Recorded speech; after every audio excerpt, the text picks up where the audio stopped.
आपका हमारे चैनल पर स्वागत है। इस वीडियो में हम लोग डिस्कस करेंगे विज्ञान के बारे में। तो चलिए स्टार्ट करते हैं। सबसे पहले जीव विज्ञान। तो जीव विज्ञान जो सब्जेक्ट है उसको हम प्रारंभ करते हैं। देखिए, जीव विज्ञान दो शब्दों से मिलकर बना है। एक है बायोस और लॉक्स। ठीक है, ध्यान दीजिएगा, बायोस और लॉक्स से मिलकर जीव विज्ञान बना है, जिसको इंग्लिश में बायोलॉजी बोलते हैं। ठीक, तो बायोलॉजी में बायोस और लॉक्स है। बायोस का अर्थ होता है जीवन। ठीक है, बायोस का अर्थ होता है जीवन या लाइफ, और लॉग्स का मतलब है अध्ययन या स्टडी। तो जीव विज्ञान हुआ क्या, मतलब कि बायोलॉजी क्या है? जीवन का अध्ययन। जीवन का अध्ययन ही जीव विज्ञान है। तो यह जो है वो डिफिनेशन हुई जीव विज्ञान की। जीव विज्ञान विज्ञान की वह शाखा है जिसके अंतर्गत जीवधारियों का अध्ययन किया जाता है। अरस्तु को, ध्यान दीजिएगा, अरस्तु को जीव विज्ञान और जंतु विज्ञान, ध्यान दीजिएगा, बायोलॉजी और जूलॉजी, जीव विज्ञान को बायोलॉजी बोलते हैं और जंतु विज्ञान को जूलॉजी बोलते हैं। क्या बोलते हैं? जूलॉजी। तो अगर आपसे पूछा जाए कि बायोलॉजी और जूलॉजी, जीव विज्ञान और जंतु विज्ञान के जनक कौन हैं, तो अरस्तु। तो ये जो है पॉइंट याद रखने वाली है।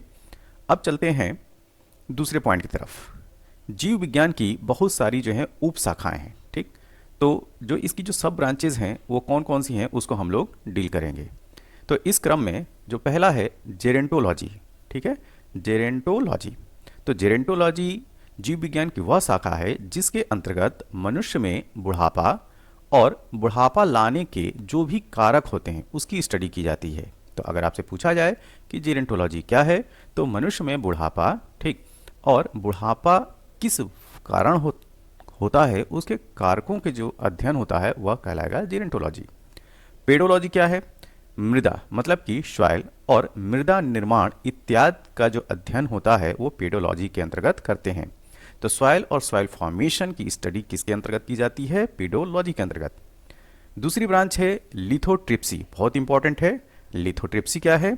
गुर्दे, ठीक, किडनी, पित्ताशय, मूत्राशय की थैली आदि में स्थित पथरी, जो स्टोन को तोड़कर मरीज का इलाज किए जाने का अध्ययन। ठीक है, तो जो स्टोन हो जाते हैं किडनी में, पित्ताशय में, मूत्राशय की थैली में, इसको तोड़कर जो मरीज का इलाज किया जाता है, जो इसकी स्टडी की जाती है वो है लिथोट्रिप्सी। दूसरी ब्रांच है एग्रेस्टोलॉजी। एग्रेस्टोलॉजी में घासों का अध्ययन किया जाता है, तो स्टडी ऑफ ग्रास वो एग्रेस्टोलॉजी में किया जाता है। बायोमेट्री क्या है? देखिए, गणित एवं सांख्यिकी के तकनीकों द्वारा जीव विज्ञान का अध्ययन। ठीक, तो मैथ और स्टैटिस्टिक की जो टेक्नोलॉजी है जब उसका अनुप्रयोग जीव विज्ञान की स्टडी में किया जाता है तो वो कहलाएगा बायोमेट्री। बायोनिक्स, ये काफ़ी इंपॉर्टेंट है। ठीक, तो बायोनिक्स क्या है? जैविक जगत के गुणों सिद्धांतों के प्रयोगों द्वारा आधुनिक उपकरणों व अभियांत्रिकी तंत्रों का निर्माण करना बायोनिक्स है। फिर इसको देखिए, जैविक जगत के गुणों सिद्धांतों के प्रयोगों द्वारा आधुनिक उपकरणों व अभियांत्रिकी तंत्रों का निर्माण करना बायोनिक्स है। बायोनॉमिक्स क्या होता है? जीवधारियों के वातावरण के साथ संबंध का अध्ययन बायोनॉमिक्स होता है। तो जो भी जीवधारी हैं, जो भी एनिमल हैं या प्लांट है, उनका वातावरण के साथ, उनका इन्वायरमेंट के साथ जो संबंध होता है, जो रिलेशनशिप होता है, उसकी जो स्टडी होती है वो बायोनॉमिक्स के अंतर्गत की जाती है। अगली ब्रांच है कॉन्कोलॉजी। तो मोलस्का, मोलस्का के खोलों, सेल्स का अध्ययन जिस ब्रांच के अंतर्गत की जाती है वो कहलाती है कॉन्कोलॉजी। अगली ब्रांच है जेनेटिक्स। जेनेटिक्स क्या है? तो जेनेटिक्स या आनुवांशिक विज्ञान, इसमें जीवधारियों में आनुवांशिक लक्षणों तथा इनकी वंशागति का अध्ययन किया जाता है। तो जेनेटिक्स के अंतर्गत जो भी जीवधारी है उनके आनुवांशिक लक्षणों और इनकी वंशागति की जो स्टडी होती है वो जेनेटिक्स के अंतर्गत की जाती है। अब हम बात करेंगे इथोलॉजी के बारे में। तो मानव, मतलब ह्यूमन बीइंग, और सभी जंतु, जो भी एनिमल हैं, उनकी जो व्यवहार हैं, उनके जो बिहेवियर है, उसकी जो स्टडी की जाती है वो इथोलॉजी के अंतर्गत की जाती है। अगली ब्रांच है इक्थियोलॉजी। इक्थियोलॉजी क्या है? ये काफ़ी पूछा भी जाता है। तो मत्स्य की संरचना, मतलब कि मछलियों की स्ट्रक्चर, उनकी फिजियोलॉजी आदि की जो अध्ययन होता है वह इक्थियोलॉजी में होता है।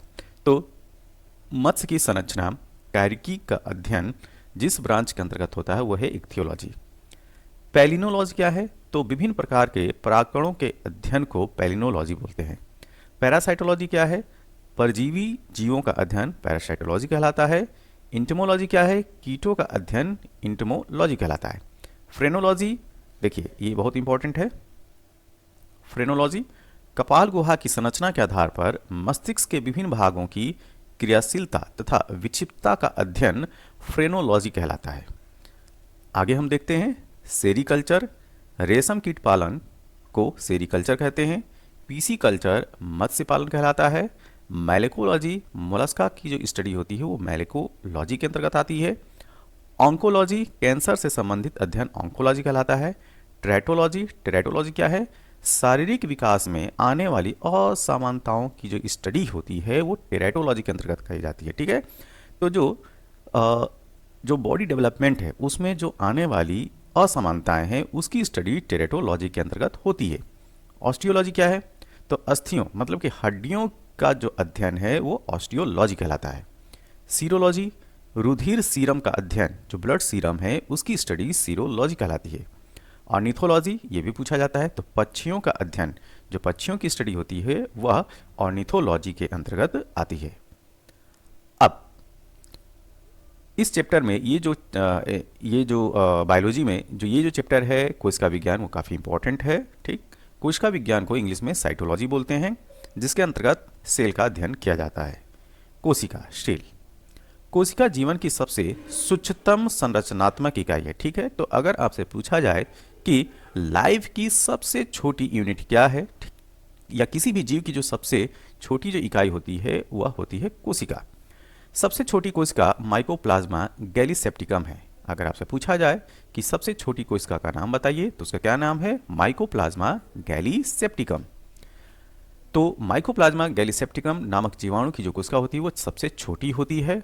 अब हमने यहाँ पे जब सबसे छोटी कोशिका को जाना, इसी क्रम में हम लोग जानेंगे कि सबसे लंबी कोशिका कौन सी होती है। ठीक है, तो सबसे लंबी कोशिका जो है वो तंत्रिका तंत्र की होती है। जो न्यूरॉन्स होते हैं बॉडी के अंतर्गत वो सबसे लंबी कोशिका होती है। अब देखिए सबसे बड़ी कोशिका यहाँ पे जो है, अगर लॉन्ग सेल की बात की जाए तो तंत्रिका तंत्र की कोशिका को बताइएगा, और सबसे बड़ी कोशिका की अगर बात की जाएगी तो शुतुरमुर्ग के अंडे। ठीक, और ध्यान दीजिएगा अंडा किसी का हो वह एक कोशिका का होता है। ठीक है, तो सबसे बड़ी कोशिका शुतुरमुर्ग के अंडे की होती है।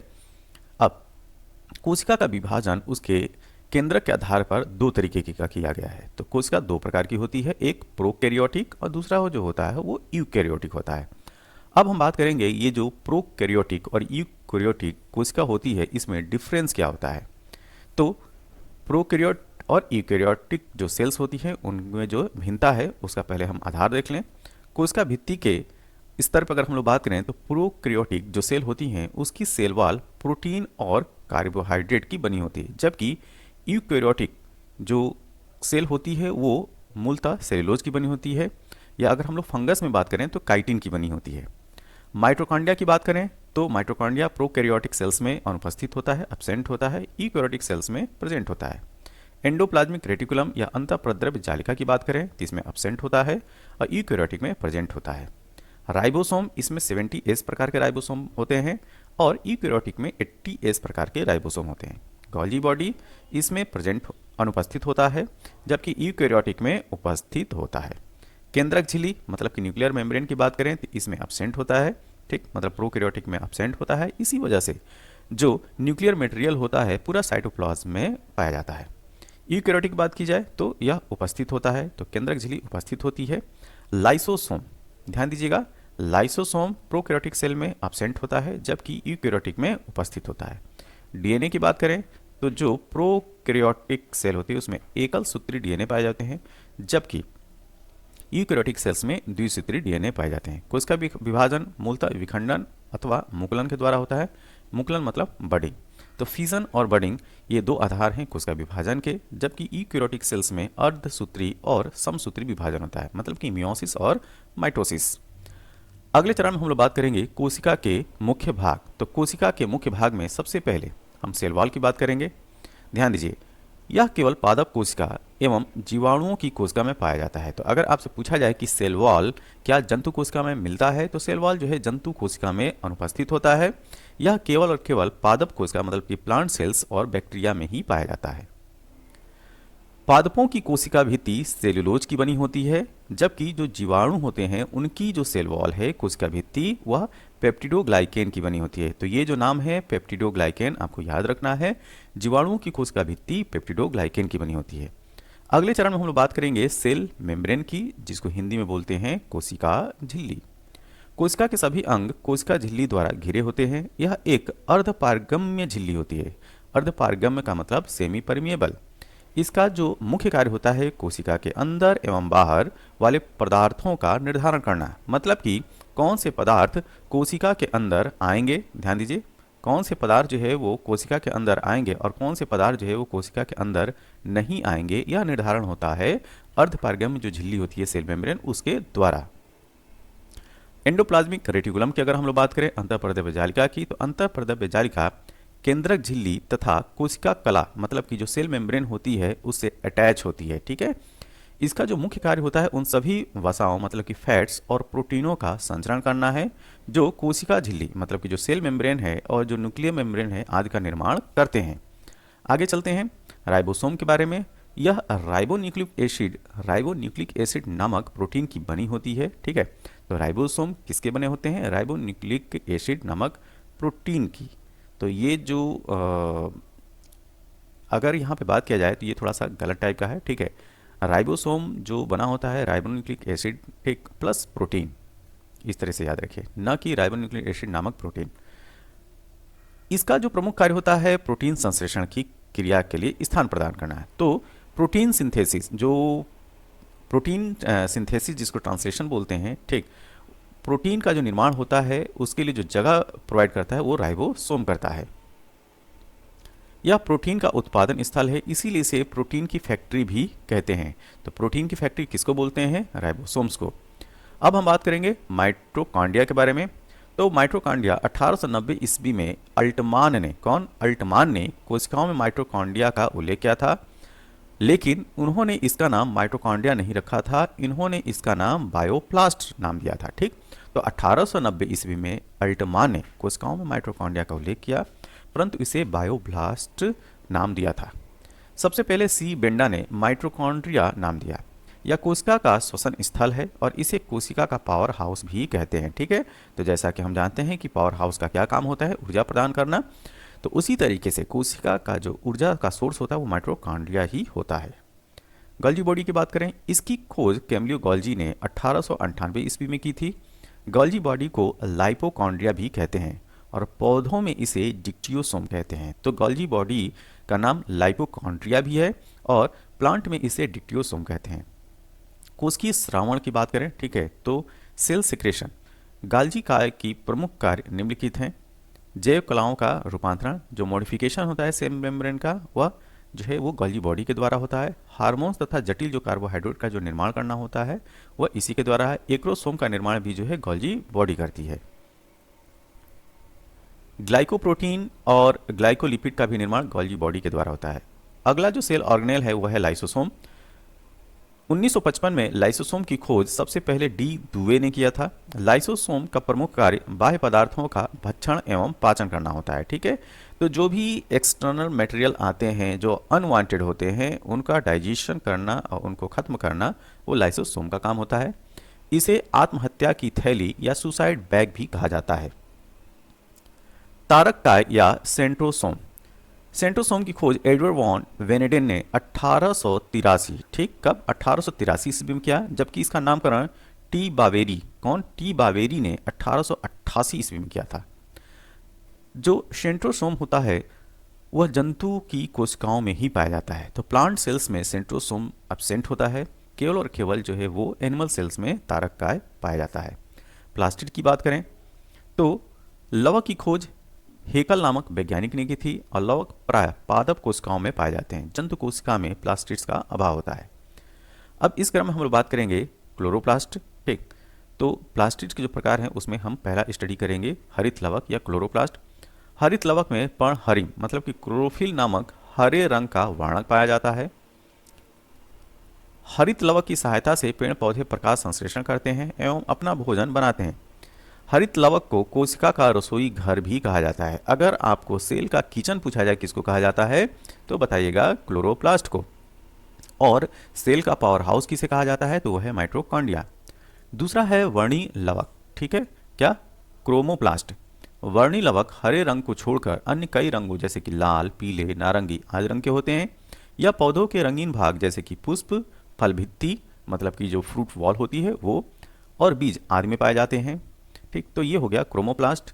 तो जो वर्णी लवक हैं, ठीक है, तो उसमें क्लोरोप्लास्ट, क्रोमोप्लास्ट और ल्यूकोप्लास्ट, ये तीन तरीके के होते हैं। ठीक है, तो प्लास्टिक तीन प्रकार के होते हैं, कौन, क्लोरोप्लास्ट, क्रोमोप्लास्ट और ल्यूकोप्लास्ट। अब हम बात करेंगे जो तीसरा है ल्यूकोप्लास्ट, उसके बारे में। अवर्णी लवक रंगहीन होता है या पौधों के उन भागों में पाया जाता है जो सूर्य के प्रकाश से वंचित रहते हैं। तो सूर्य के प्रकाश से जो भाग वंचित रहेगा वो क्या होगा, मूलतः जड़ें होंगी। ठीक है, तो अवर्णी लवक भूमिगत तने, ठीक, ऐसे भी प्लांट होते हैं जिनके तने जो स्टेम है वो अंडरग्राउंड जमीन के अंदर होते हैं, तो ऐसे तनों में अवर्णी लवक पाया जाएगा और जड़ों में पाया जाता है। ठीक है, तो अवर्णी लवक मुख्यतः भूमिगत तनों एवं जड़ों में पाया जाता है। अब इसी क्रम में ये जो इंडेक्स दिया हुआ है इसको जान लें। जो पादप एवं जंतु कोशिका में अंतर होता है वह, इधर है प्लांट सेल और इधर है एनिमल सेल। देखिए, प्लांट सेल में कोशिका भित्ति उपस्थित होती है, तो सेल वॉल जो है प्रेजेंट होती है प्लांट सेल में। जंतु कोशिका में कोशिका भित्ति अनुपस्थित होती है। पादप कोशिका में लवक उपस्थित होता है जबकि जंतु कोशिका में लवक अनुपस्थित होता है। सेंट्रोसोम अनुपस्थित होता है किंतु शैवाल और कवक आदि में भी पाया जाता है। तो पादप कोशिका में सेंट्रोसोम याद रखिएगा एब्सेंट होता है। कुछ एक्सेप्शनल केसेस अगर हम स्टडी करें तो शैवाल और कवक आदि में पाया जाता है। तारकाय जिसको सेंट्रोसोम बोला जाता है जंतु कोशिका में उपस्थित होता है और यह कोशिका विभाजन में सहायक होता है। पूर्ण विकसित कोशिका के मध्य में प्रायः एक बड़ी रिक्तिका उपस्थित होती है और जंतु कोशिका में रिक्तिका अनुपस्थित होती है या तो छोटी होती है। कोशिका विभाजन में कोशिका के मध्य रेखीय भाग एक पट सेल प्लेट निर्मित होता है और इसमें देखें, इसमें क्या होता है, कोशिका विभाजन में कोशिका कला के अंतर्वलन मतलब कि इन्वेजिनेशन द्वारा दो भागों में बट जाती है। तो ये बेसिक डिफरेंस है पादप कोशिका और जंतु कोशिका के अंदर। अब हम बात करेंगे सेल में न्यूक्लियस के बारे में। केंद्रिका, ठीक है, केंद्रिका जो न्यूक्लियोलस है उसकी खोज फोंटाना ने की थी जबकि वोमेन ने इसे न्यूक्लियोस नाम दिया था। केंद्रक द्रव्य में धागे नुमा संरचना फैली होती है जिसे क्रोमेटिन कहते हैं। क्रोमेटिन एक न्यूक्लियो प्रोटीन है। क्रोमेटिन क्या है, एक न्यूक्लियो प्रोटीन है जो न्यूक्लिक अम्ल और क्षारीय प्रोटीन हिस्टोन के मिश्रण से बना है। अगला चैप्टर है आनुवंशिकी, जेनेटिक्स। आनुवंशिकी लक्षणों के एक पीढ़ी से अगली पीढ़ी में जाने की प्रक्रिया को आनुवंशिकता या वंशानुगति कहते हैं। यह व्यक्तिगत भिन्नता के लिए उत्तरदायी एक प्रमुख कारक है। ग्रेगर जार मेंडल को आनुवंशिकी का पिता, फादर ऑफ जेनेटिक्स कहा जाता है। तो ग्रेगर जार मेंडल को आनुवंशिकी का फादर कहते हैं। मेंडल ने अपने संकरण प्रयोगों के लिए उद्यान मटर मतलब कि जो उनके गार्डन में मटर थी पाइसम सेटाइवम की स्पीसीज, उसको उन्होंने चुना। कोशिकाओं में डीएनए, डीएनए का फुल फॉर्म होता है डीऑक्सी राइबोन्यूक्लिक अम्ल, एक आनुवंशिक पदार्थ होता है और डीएनए की खोज फ्रेडरिक मीसर ने 1869 ईस्वी में की। उन्होंने इसे न्यूक्लिन नाम दिया था। तो फ्रेडरिक मीसर 1869 ईस्वी में डीएनए की खोज करते हैं लेकिन उन्होंने इसका नाम क्या रखा, न्यूक्लिन नाम रखा। डीएनए अणुओं में पंच कार्बनिक शर्करा जिसको डीऑक्सीराइबोज कहते हैं वो होती है। ठीक, तो अगर आपसे पेंटोज शुगर का नाम पूछा जाए जो कि डीएनए में पाया जाता है उसका क्या नाम है, डीऑक्सीराइबोस। डीएनए अणु में एडेनिन, ग्वानिन, थाइमिन, साइटोसिन नामक नाइट्रोजनी समाचार होते हैं। ठीक है, तो जो नाइट्रोजन बेसेस होते हैं वह कौन कौन से हैं, चार हैं। एडेनिन जिसका रिप्रेजेंटेशन ए से किया जाता है, ग्वानिन जिसको जी से करते हैं, थाइमिन जिसको टी से करते हैं और साइटोसिन सी से करते हैं। तो AGTC जो है वो नाइट्रोजन बेसिस हैं जो कि डीएनए के अणु में पाए जाते हैं। मानव जाति में कुल 23 जोड़ी, ध्यान दीजिएगा, कुल 23 जोड़ी अर्थात 46 गुणसूत्र होते हैं। 22 जोड़ी गुणसूत्र स्त्रियों तथा पुरुषों में समान या समजात होते हैं जिन्हें ऑटोसोम्स कहते हैं। एक जोड़ी गुणसूत्र स्त्रियों और पुरुषों में समान नहीं होते हैं, जिन्हें हेट्रोसोम्स या एलोसोम्स कहते हैं। ठीक है, तो जो 23वां जोड़ी होता है वही केवल स्त्री और पुरुषों में भिन्न होता है, जबकि जो 22 जोड़ी गुणसूत्र होते हैं वो पुरुष और स्त्रियों दोनों में समान होते हैं। इनको होमोलॉगस या समजात गुणसूत्र बोलते हैं। ठीक है, अगर 23वें जोड़ी गुणसूत्र की बात की जाए तो स्त्रियों में, ध्यान दीजिएगा, स्त्रियों में एक्स एक्स होता है, जबकि पुरुषों में यही गुणसूत्र एक्स वाई हो जाता है। ठीक है, अब हम बात करेंगे आनुवांशिक रोग एवं प्रभावित अंग। ठीक, तो यहाँ पे लिस्ट दी हुई है आनुवांशिक रोगों की। वर्णांता, जिसको कलर ब्लाइंडनेस बोलते हैं, आनुवांशिक रोग है। इसमें होता क्या है, लाल एवं हरा रंग पहचानने की क्षमता नहीं होती। जो भी कलर ब्लाइंडनेस से प्रभावित होते हैं उनके अंतर्गत लाल और हरा रंग पहचानने की क्षमता नहीं होती है, और इसकी जो कैरियर होती हैं वो स्त्रियां होती हैं। ठीक, हीमोफीलिया की बात करें, इसमें रक्त का थक्का नहीं बनता है, तो ब्लड क्लॉटिंग नहीं होती है, जो हीमोफीलिया रोग से ग्रसित होते हैं। ठीक है, इसको जो है रॉयल डिजीज के नाम से भी जाना जाता है। इसमें भी जो कैरियर होती हैं वो स्त्रियां ही होती हैं। टर्नर सिंड्रोम की बात करें तो इसकी वजह से बांझपन होता है, ये स्त्रियों में होता है। क्लाइनफेल्टन सिंड्रोम, इसमें जो है नपुंसकता होती है। ठीक, और या पुरुषों में होता है। डाउन सिंड्रोम की बात करें तो इसके अंतर्गत मंदबुद्धि, आंख टेढ़ी होना, जीभ मोटी और गैर अनुपातिक मतलब कि बेडौल शारीरिक ढांचा आपको देखने को मिलेगा। किसके अंतर्गत, डाउन सिंड्रोम के अंतर्गत। आगे हम लोग बात करेंगे प्रमुख जीव एवं उनके गर्भाधान काल की अवधि। ये जो लिस्ट है इसमें एक साइड में जंतु के नाम दिए हुए हैं और दूसरे जो साइड में गर्भाधान काल मतलब कि उनका जो गेस्टेशन पीरियड होता है वो कितने दिन का होता है वो दिया गया है। यहाँ से प्रश्न जो है यूपीएससी, ठीक, यूपीएससी आईएएस के भी एग्जाम में पूछा गया है और स्टेट कमीशन और एसएससी के एग्जाम में भी यहाँ से प्रश्न पूछे जाते हैं। ठीक है, तो चलिए स्टार्ट करते हैं। सबसे पहले मनुष्य से स्टार्ट करते हैं। मनुष्य में गर्भाधान जो टाइम पीरियड होता है वो होता है 270 दिन, अप्रॉक्स 9 मंथ। ठीक है, तो 9 मंथ का टाइम पीरियड होता है मनुष्य के अंतर्गत गर्भाधान काल का। गाय 280 दिन, भैंस 310 दिन, हाथी 620 दिन। ठीक है, 620 दिन। ध्यान दीजिएगा, ये जो हाथी का जो गेस्टेशन पीरियड है वो यूपीएससी ने पूछा था। बकरी की बात करें 150 दिन, भेड़ का भी 150 दिन होता है, सुअर 115 दिन। तो सुअर का जो गेस्टेशन पीरियड होता है, गर्भाधान काल होता है, वो 115 दिन का होता है। कुत्ते का लगभग 2 महीने मतलब 61 दिन, खरगोश 31 दिन, घोड़ा 340 दिन। ठीक है, घोड़े का 340 दिन है। चूहा की अगर बात की जाए तो चूहा का मात्र 21 दिन है, शेर 110 दिन और जो ब्लू व्हेल है इसका 360 दिन होता है। अब चलते हैं स्पेशली जो बायोलॉजी है, बायोलॉजी को जो है वो 2 ब्रांच में डिवाइड करके स्टडी किया जा सकता है, एक पादप जगत, एक जंतु जगत। ठीक है, तो यहाँ पे स्टार्ट करते हैं पादप जगत से। पादप जगत का भी जो है वो क्लासिफिकेशन किया जा सकता है। कैसे, पुष्पोद्भिद पौधे, ठीक है, या फेंड्रोगेम्स मतलब कि ऐसे पौधे जिनमें फूल जो है वो होते हैं, और दूसरा ऐसे जिनमें फूल नहीं होते हैं, तो अपुष्पोद्भिद पौधे या क्रिप्टोगेम्स। जो फेंड्रोगेम्स हैं उनका फिर से डिवीजन किया सकता है, एक आवृत्तबीजी पौधे, ठीक, जिनको एंजियोस्पर्म बोलते हैं इंग्लिश में, और दूसरा अनावृत्तबीजी पौधे जिनको इंग्लिश में जिम्नोस्पर्म्स बोलते हैं। ठीक है, इधर जो अपुष्पी पौधे हैं इनका क्लासिफिकेशन जो है फिर से जो है वो 3 भागों में डिवाइड कर सकते हैं, एक थैलोफाइटा, दूसरा ब्रायोफाइटा और तीसरा जो है वो टेरिडोफाइटा। अब आते हैं इधर जो एंजियोस्पर्म है उसका भी सब क्लास बन सकता है, एक होता है एक बीजपत्री मतलब कि मोनोकोटिलोडॉन और दूसरा जो है डाइकोटिलोडॉन। ठीक है, अब इधर जो अपुष्पी पौधे या जो क्रिप्टोगैम्स हैं इसमें थैलोफाइटा, ब्रायोफाइटा, टेरिडोफाइटा में हमने डिवीजन किया। अब देखिए जो थैलोफाइटा होता है उनको हम 4 सब कैटेगरी में बांट सकते हैं। तो थैलोफाइटा में जीवाणुओं का अध्ययन, लाइकेन, कवक और शैवाल को शामिल करते हैं। ठीक, तो थैलोफाइटा के अंतर्गत कौन कौन है, जीवाणु मतलब बैक्टीरिया, लाइकेन, कवक मतलब फंगस और शैवाल मतलब एल्गी। देखिए विभिन्न प्रकार के पादपों मतलब कि पौधों तथा उनके क्रियाकलापों के अध्ययन को वनस्पति विज्ञान कहते हैं। ठीक है, तो प्लांट और उनकी जो भी फिजियोलॉजी है, जो भी क्रियाकलाप होते हैं उनकी जो स्टडी की जाती है वो बॉटनी या वनस्पति विज्ञान के अंतर्गत किया जाता है। ठीक है, थियोफ्रेस्टस, क्या थियोफ्रेस्टस को वनस्पति विज्ञान का जनक कहते हैं। तो अगर आपसे पूछा जाए कि फादर ऑफ बॉटनी कौन है तो थियोफ्रेस्टस हैं। ठीक है, अब फादर ऑफ जूलॉजी कौन है तो वो है अरस्तु। अब फादर ऑफ लाइफ साइंस या बायोलॉजी कौन है तो वो भी अरस्तु हैं। लेकिन फादर ऑफ बॉटनी कौन है, फादर ऑफ बॉटनी है थियोफ्रेस्टस। तो वनस्पति विज्ञान के जनक थियोफ्रेस्टस हैं। ठीक, अब देखिए ये जो इंडेक्स है काफ़ी इंपॉर्टेंट है। यह इंडेक्स इस इंडेक्स में जो बात की गई है कि पौधों में कुछ एलिमेंट्स की कमी हो जाती है तो उनकी वजह से रोग उत्पन्न होते हैं। ठीक, तो पौधों में तत्वों की कमी से उत्पन्न होने वाले रोग, तो इधर जो है रोग का नाम दिया हुआ है और इधर जो है वह एलिमेंट जिसकी कमी से वह रोग होता है। तो चुकंदर का हार्ट रॉट यह बोरान की कमी से होता है। सेब में आंतरिक कॉग जो होता है वो भी बोरान की कमी से होता है। नींबू में डाईबैक रोग तांबा मतलब कि कॉपर की कमी से होता है।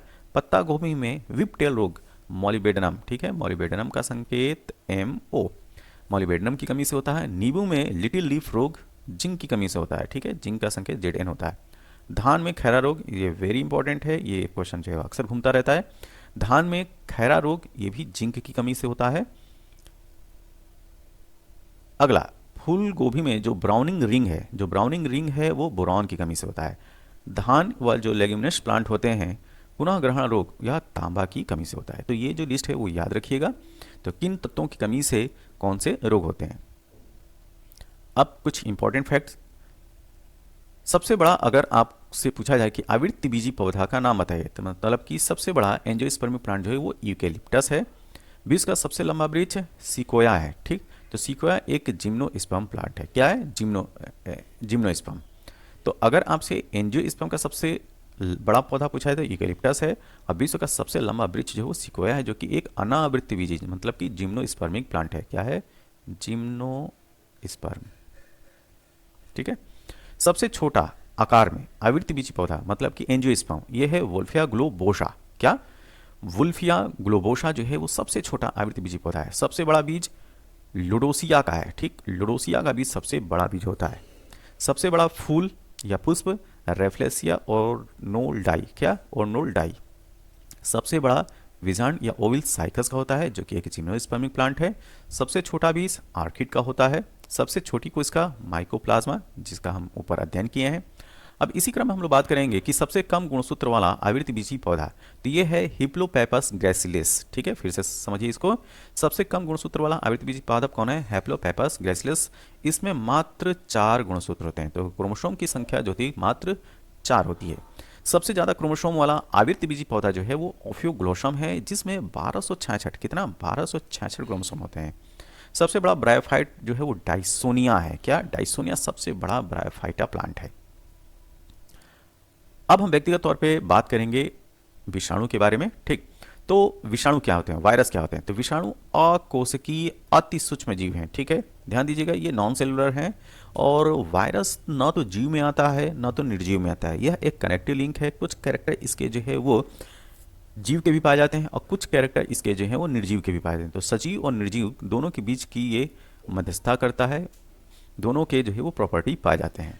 ध्यान दीजिएगा, विषाणु एक नॉन सेलुलर सूक्ष्मजीव है जो केवल जीवित कोशिका में ही वंश वृद्धि कर सकते हैं। तो वायरसेस का जो अस्तित्व आता है वो किसी न किसी जीवित कोशिका में जब वो पाए जाते हैं तभी ये अपने को डिवीजन कर पाते हैं, मल्टीप्लाई कर पाते हैं। ठीक है, तो विषाणु जो है अगर शरीर के बाहर है मतलब कि किसी भी जीवित कोशिका या जो लिविंग ऑर्गेनिज्म है उसके अगर बाहर हैं तो वो एक केवल धूल के कण के समान है, मतलब निर्जीव के तरीके से है। देखिए, इसकी खोज 1892 में इवानोव्स्की ने की थी। तो जीवाणु की खोज 1892 में इवानोव्स्की को ज्यादा है जो कि रूस के वैज्ञानिक थे। फंगस की बात करते हैं। फफूंद अर्थात कवक के अध्ययन को कवक विज्ञान या माइकोलॉजी कहा जाता है। कवक प्राय सभी जगहों पर पाए जाते हैं। ये क्लोरोफिल रहित समकेंद्री संवहन उत्तक रहित थैलोफाइटा हैं। अब हम बात करेंगे कवकों से होने वाले रोग। इधर जो है रोग का नाम लिखा है और इधर जो है कवक का नाम है। आलू की पचेथी अंगमारी, लेट ब्लाइट ऑफ पोटैटो। अगर आपसे पूछा जाए तो बताइएगा फाइटोप्थोरा इन्फेस्टेंस। आलू का वाट रोग, वाट डिजीज ऑफ पोटैटो, सिनक्ट्रियम एंडोबायोटिकम। सिनक्ट्रियम एंडोबायोटिकम जो है आलू का वाट रोग है। आलू की अगेती अंगमारी, अर्ली ब्लाइट ऑफ पोटैटो जो है अल्टर्निया सोलनाई से होता है। क्रूसीफेरी में श्वेत गैरिक मतलब कि फफूला रोग, व्हाइट रस्ट ऑफ क्रूसीफर जो होते हैं एल्बिगो कैंडिडा से होता है।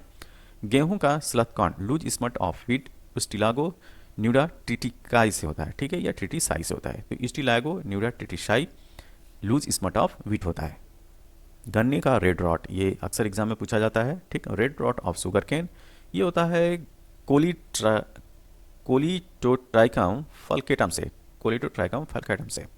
मूंगफली का टिका रोग, टिका डिजीज ऑफ ग्राउंडनट, ये सर्कोस्पोरा पर्सोनेटा के द्वारा होता है।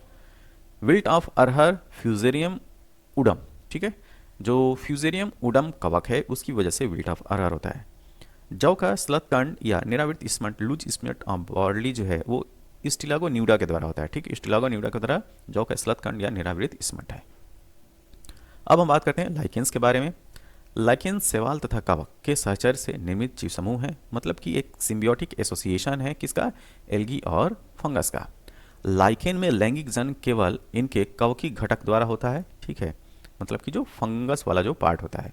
बैक्टीरिया की बात करते हैं। विज्ञान की वह शाखा जिसके अंतर्गत जीवाणुओं का अध्ययन किया जाता है वह जीवाणु विज्ञान या बैक्टीरियोलॉजी कहलाता है। जीवाणु सबसे सरल, अति सूक्ष्म तथा एक कोशिकीय, ध्यान दीजिएगा, यूनिसेलुलर प्रिमिटिव जीव हैं, ठीक है।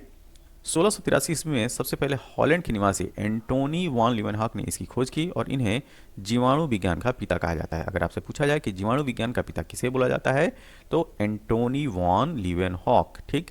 तो 1683 में सबसे पहले हॉलैंड के निवासी एंटोनी वॉन लीवेनहॉक ने इसकी खोज की और इन्हें जीवाणु विज्ञान का पिता कहा जाता है। जीवाणु नाम 1829 ईस्वी में सबसे पहले एरनबर्ग ने दिया, ठीक है। तो अगर आपसे पूछा जाए कि जीवाणु का नाम सबसे पहले किसने दिया तो एरनबर्ग ने। रॉबर्ट कोच ने कॉलरा तथा क्षय रोग, मतलब कि टीबी रोग के जीवाणुओं की खोज की। लुई पास्चर ने रेबीज के टीके, पास्चराइजेशन तथा फर्मेंटेशन, किण्वन की खोज की।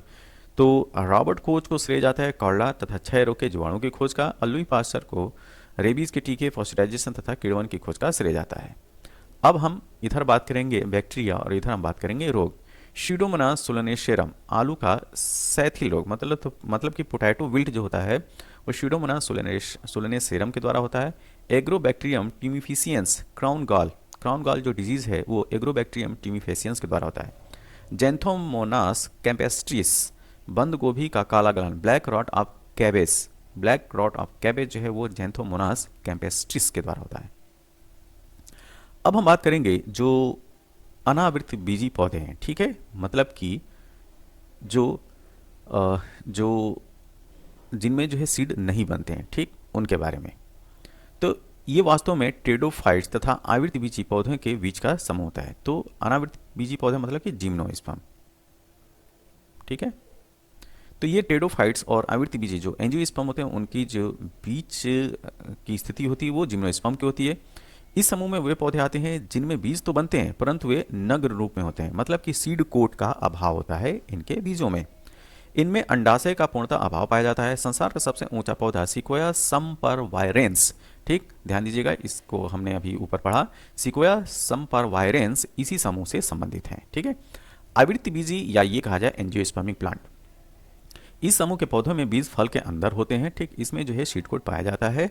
इसमें प्रायः जड़, तना, पत्ती, फल, फूल बीज पूर्ण विकसित अवस्था में पाए जाते हैं।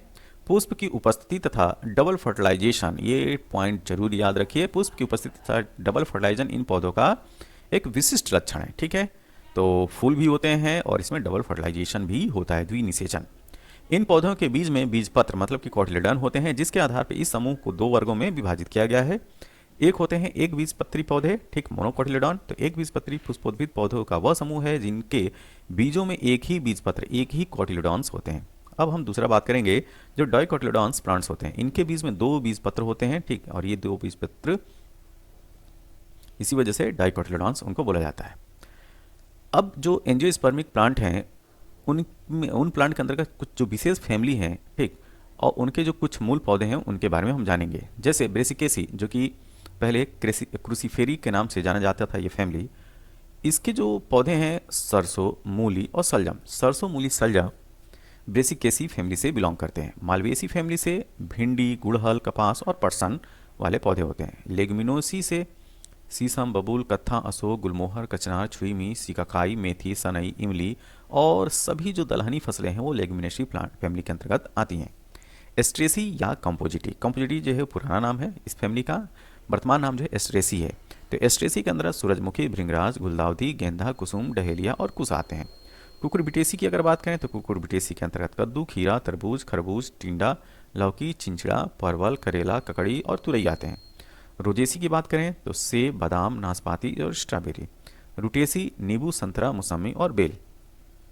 सोलेनेसी की अगर बात करें तो इसके अंतर्गत ध्यान दीजिएगा। इसके अंदर धतूरा, आलू, बैगन, रस भरी, मिर्च, टमाटर, तंबाकू, रात की रानी, ठीक, अश्वगंधा, एट्रोपा, बेला, डोना, ये सोलनेसी फैमिली के अंतर्गत ये सब प्लांट आते हैं। ऑर्किडेसी के अंतर्गत ऑर्किड, हैबिनेरिया और वेंडा। लिलियेसी के अंतर्गत लहसुन, प्याज और एलोवेरा। एरिकेसी या पामी के अंतर्गत सुपारी, नारियल, खजूर और ताड़। पोएसी या ग्रेमनी की बात करें तो इसके अंतर्गत गेहूं, मक्का, चावल, ज्वार, बाजरा, गन्ना और बांस ये आते हैं। कभी कभी अक्सर आपसे पूछा जाता है कि जो तनों के रूपांतरण का उदाहरण दीजिए, ठीक है। तो राइजोम ये मॉडिफिकेशन ऑफ स्टेम है और इसके अंतर्गत हल्दी और अदरक आते हैं। तो जो हल्दी और अदरक हम लोग जो यूज़ करते हैं वो क्या है, राइजोम है। आलू क्या है, ट्यूबर है जो कि तने का रूपांतरित भाग है। घनकंद या कॉर्म इसके अंतर्गत भांडा है। बल्ब, प्याज, तो प्याज क्या है, बल्ब है जो कि स्टेम का मॉडिफिकेशन है। अब हम बात करेंगे प्लांट हार्मोन्स की। जिस तरीके से एनिमल में हार्मोन होते हैं उसी तरीके से प्लांट्स में भी हार्मोन्स होते हैं। तो पादप हार्मोन को फाइटो हार्मोन्स भी कहते हैं। इसके अंतर्गत ऑक्सिन, जिबेरलिन, साइटोकाइनिन ये ग्रोथ हार्मोन होते हैं, जबकि एब्सिसिक एसिड और एथिलीन जो है वृद्धि रोधक हार्मोन होते हैं। तो ग्रोथ इनहिबिटर के रूप में एब्सिसिक एसिड और एथिलीन है, जबकि ऑक्सिन, जिबेरलिन और साइटोकाइनिन जो है वृद्धि वर्धक होते हैं। इकोसिस्टम की अगर हम बात करें पारिस्थितिकी तंत्र की, तो रचना एवं कार्य की दृष्टि से विभिन्न जीवों और वातावरण में मिली जुली इकाई पारिस्थितिकी तंत्र इकोसिस्टम कहलाता है। सबसे पहले एजी टांसले नामक वैज्ञानिक द्वारा पारिस्थितिकी तंत्र इकोसिस्टम शब्द का प्रयोग किया गया था। इसके अंतर्गत अगर हम बात करें तो बायोटिक कंपोनेंट, और बायोटिक कंपोनेंट को जो है 3 भागों में विभाजित किया गया है, उत्पादक, उपभोक्ता और अपघटक। अब प्रोड्यूसर क्या आते हैं, वे घटक जो अपना भोजन स्वयं बनाते हैं उत्पादक कहलाते हैं, जैसे कि हरे पौधे। उपभोक्ता के अंतर्गत हम बात करें कंज्यूमर में, तो इसमें मुख्यतः उत्पादक द्वारा बनाए गए भोज्य पदार्थों का उपभोग करने वाले घटक को उपभोक्ता कहते हैं। उपभोक्ता 3 प्रकार के होते हैं, एक प्राइमरी कंज्यूमर, दूसरा सेकेंडरी कंज्यूमर और तीसरा जो है वो टर्सरी कंज्यूमर। प्राइमरी कंज्यूमर्स के अंतर्गत हम बात करें तो इसके अंतर्गत वे शाकाहारी जीव आते हैं जो भोजन के लिए पौधों पर निर्भर होते हैं, जैसे गाय, बकरी, भैंस और खरगोश। सेकेंडरी कंज्यूमर्स इसके अंतर्गत वे जीव आते हैं जो शाकाहारी जंतुओं, प्राथमिक उपभोक्ताओं को अपने भोजन के रूप में प्रयोग करते हैं, जैसे मेढक, लोमड़ी और भेड़िया। टर्सरी कंज्यूमर्स की बात करें इसके अंतर्गत वे जीव आते हैं जो प्राथमिक एवं द्वितीय उपभोक्ताओं को अपना भोजन बनाते हैं, जैसे कि सांप, शेर, चीता आदि। डिकम्पोजर्स की अगर हम बात करें तो डिकम्पोजर्स के अंतर्गत निम्न श्रेणी के जीव आते हैं जो मृत उत्पादक एवं उपभोक्ताओं का अपघटन कर मतलब कि सड़ा देते हैं, जैसे कि जीवाणु और कवक। तो डिकम्पोजर्स के अंतर्गत आपसे पूछा जाए क्या आते हैं, तो ये हैं बैक्टीरिया और कवक। किसी भी पारिस्थितिकी तंत्र में ऊर्जा का प्राथमिक जो सोर्स है वो है सन, सूर्य। एक पारिस्थितिकी तंत्र में जीवित प्राणियों का प्रति इकाई क्षेत्र में संपूर्ण जो ड्राई मास होता है, मतलब कि शुष्क भार जो होता है, उसका बायोमास या जीव भार कहलाता है। स्थलीय पारिस्थितिकी तंत्र में जीव भार का पिरामिड सदैव सीधा होता है। तो सदैव सीधा का मतलब कि ये जो पिरामिड होगा वो इस तरीके से होगा, ठीक है। घास के मैदान में जीव भार का पिरामिड सीधा होता है। एक जलीय पारिस्थितिकी तंत्र मतलब कि जो तालाब होता है उसका जो पिरामिड होगा वो उल्टा होगा। तो उल्टा होने का क्या मतलब है, उल्टा होने का मतलब है कुछ इस तरीके से, ठीक है, इस तरीके से आपको देखने को मिलेगा। ऊर्जा का पिरामिड जो है वो भी हमेशा और हमेशा सीधा होता है, ठीक है, कुछ इस तरीके से। प्राय एक खाद्य श्रृंखला में सर्वाधिक संख्या में प्राथमिक उत्पादक होते हैं, ठीक। जो प्राइमरी प्रोड्यूसर होते हैं किसी भी फूड चेन में सबसे ज्यादा संख्या प्राइमरी प्रोड्यूसर्स की होती है, ठीक है। अब हम बात करेंगे पाचन में सहायक प्रमुख अंग। तो इसमें पहले हम लोग स्टडी करेंगे आमाशय के बारे में। ग्रासिका, इशोफेगस से होकर जब भोजन जो ही आमाशय में पहुंचता है